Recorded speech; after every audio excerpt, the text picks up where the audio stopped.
ప్రియమైన సహోదరి సహోదరులకు యేసుక్రీస్తు నామములో శుభములు. దేవుని యొక్క కృప మీకు కలుగునుగాక. ఈరోజు దేవుడు మనకిచ్చిన మాట 103వ కీర్తన 8వ వచనం. యెహోవా దయా దాక్షిణ్య పూర్ణుడు, దీర్ఘశాంతుడు, కృపా సమృద్ధి గలవాడు. ఈ మాటలో కీర్తనాకారుడు తెలియజేస్తున్నారు. 103వ కీర్తన అందరికీ కూడా పరిచయమైన కీర్తన అన్నమాట.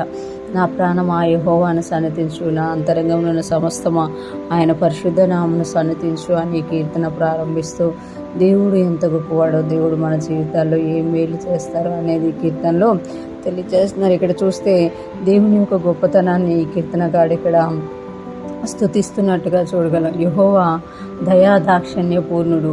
మన దేవుడు దయా దాక్షిణ్య పూర్ణుడు. మన దేవుడు చాలా వరకు దయగలవాడుగా, కనికరించేవాడుగా, ఆటతో నింపబడిన వాడిగా ఉన్నాడు అని ఇక్కడ మనకి తెలియజేస్తున్నాడు. దీర్ఘశాంతుడు, కృపా సమృద్ధి గలవాడు. దీర్ఘశాంతం కలిగిన దేవుడు మన దేవుడు. ఇంకొకటి కృపా సమృద్ధి గల దేవుడు. నిజంగా మన దేవుడిలో ఉన్న ఈ యొక్క లక్షణాలను బట్టే మనం ఇంకా కాపాడబడుతున్నమాట. ఆయన దయ వలనే మనము రక్షణ పొంది ఉన్నాము. ఆయన ఎంతగా మన మీద దయ చూపించారు అని అంటే, మన ప్లేస్లో తన కుమారుడిని బలిగా అర్పించి మనల్ని రక్షించుకున్నమాట. మనమందరం రక్షింపబడాలని ఆయన దయ చూపించబట్టే తన కుమారుని సిలువలో మరణించి మనకు దయను కనికరాన్ని ఇచ్చారన్నమాట. ఆయన దయా దాక్షిణ్య పూర్ణుడు అనమాట. అంటే దయలో కూడా దేవుడు ఎంత కంప్లీట్గా ఉన్నాడంటే, ఆయన దయకు చూపించడంలో, దయా దాక్షిణ్యం చూపించడంలో సంపూర్ణుడుగా ఉన్నట్టు చూడగలం.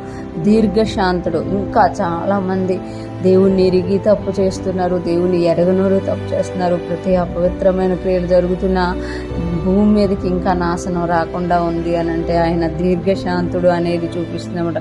మన చుట్టూ జరుగుతున్న అనేకమైన విషయాల్లో దేవుడు ఇంకా ప్రజలు రక్షింపబడాలని దీర్ఘశాంతం కలిగి, మనము కొన్నిసార్లు దేవుని నమ్ముకొని కూడా కొన్నిసార్లు దేవునికి విరోధంగా వెళ్ళిపోతున్నాం. మన పట్ల కూడా ఆయన దీర్ఘశాంతుడుగా ఉన్నారన్నమాట. అదే టైంలో ఆయన కృపా సమృద్ధి గలవాడంట.